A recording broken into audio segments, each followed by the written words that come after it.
ay sarap sa ilalim ng... Hello po mga tugang, magandang umaga po. Tara po at samahan niyo po ulit kaming mangulit. Shout out po pala sa iyo, Manoy Bukad. Maaga nga po kaming naglakad para pumunta sa Kayaugan dahil doon po magtatrabaho ang aking asawa. Hindi na nga po sobrang aga dahil alas 9 na po kami ng umaga nakaalis. Pagdating po namin dyan ay saktong-saktong naabutan po namin ang isa sa pinakamistisong taga-Bulang. Panamok ka? Ano tayo para At enjoy naman nga po ang aming anak sa pagkain ng saging na bigay ni Manoy Bukad.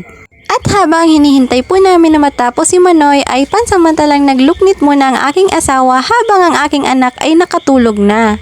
At ito po pala ay ilan sa ginagamit ng isang parahagot, ang luknit at ang tabak. Yan po ay may kahawig sa panggapas ng palay. Alam nyo ba mga tugang na sa sobrang kunat ng abaka ay hindi ito basta-bastang napuputol? Sumakit na nga po dyan ang aking daliri sa kakahilap pero hindi po talaga ito basta-bastang napuputol. Shout out po pala sa isa sa mga kapatid ng asawa ko na si John Anthony na talaga namang napakasipag. Alas 11 na po pala ng tanghali kaya samahan nyo kami mga tugang na mananghalian. Ang ulam po namin dyan ay ginisang dilis at sardinas. Maya-maya po pagkatapos kumain ay nagsimula na rin dyan ang aking asawa sa paghahagot. Ganyan po ang manumanong proseso ng paggawa ng bandala dito sa Bulang, Malinaw. Kapag dumaan na po ang linuknit sa ngipin ng hagot ay ito na po yung tinatawag na bandala. Napakahirap po talaga ng ganitong trabaho mga tugang dahil kailangan po talaga dito na ibuhos mo ang iyong lakas para sa paghila. Kaya saludo po ako sa lahat ng parahagot, most especially po sa mga taga-Bulang, Malinaw, Albay. Shoutout din po pala sa mga kapatid ng asawa ko na nandyan ngayon sa Catanduanes na ganito rin po ang hanap buhay.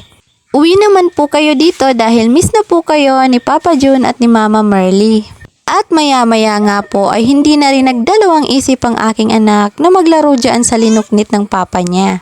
Naku, napakakulit, ayaw na ngang umalis, makukurot talaga yan. Maya-maya nga po ay nagsigapang-gapang na dyan ang aking anak na para bang gagamba at muntik na ngang mahulog. At matapos pong maghahagot ang aking asawa ay isasampay niya na nga po dyan sa sampayan ang bandala. Animoy nagsasampay lamang ng damit. At kanya itong aayusin para mabilis itong matuyo. Minsan nga po pag tag-ulan ay inaabot iyan ng ilang araw bago matuyo. Sa ibang bansa po ay mahal daw po ang kuha niyaan. Samantalang dito sa amin ay napakamura.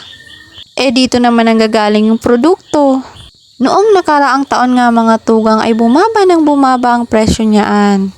Pero wala tayong magagawa dahil ganyan talaga ang buhay.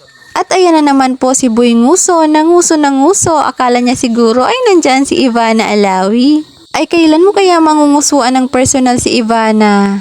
Siguro ay maghintay ka na lamang magbinata. At hanggang dito na lamang mga tugang dahil susundan ko pa ang mag-ama ko dahil iniwan na nga ako sa daan.